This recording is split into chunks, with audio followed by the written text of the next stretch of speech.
Do subscribe to Ekeeda channel and press bell icon to get updates about latest engineering, HSC and IIT JEE main and advanced videos. Hello students, today we are studying chapter Kingdom Animalia, and in that we are studying topic Phylum Protozoa. Now protozoans were the first animals that were discovered. So let's study about protozoans today. Protozoa phylum. Now if you look closely under microscope the phylum Protozoa, you would observe a large amount of cilia at the outer periphery.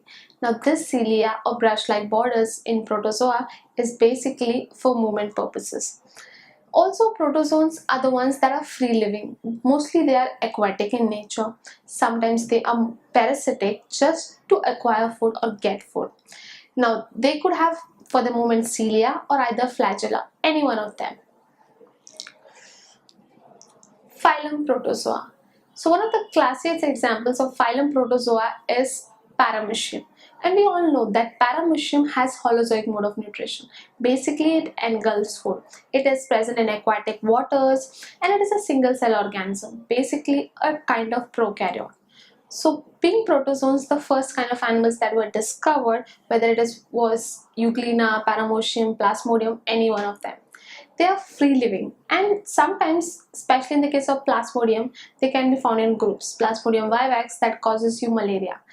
They are mostly parasitic in nature, whether you talk about Plasmodium or Euglena or Paramecium. They all want to feed on another organism for their food sources and they will never prepare their own food.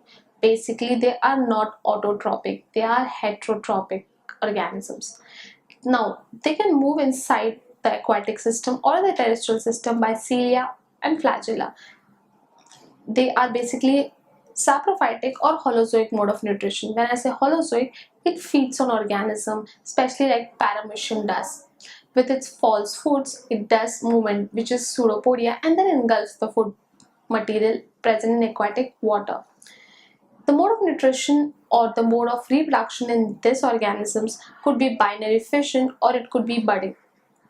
Now binary fission and budding together constitute the reproduction pattern in this organism. So these organisms, which are protozoans like Paramecium as well as your Plasmodium, have the digestion material or digestion process that's basically intracellular inside that body.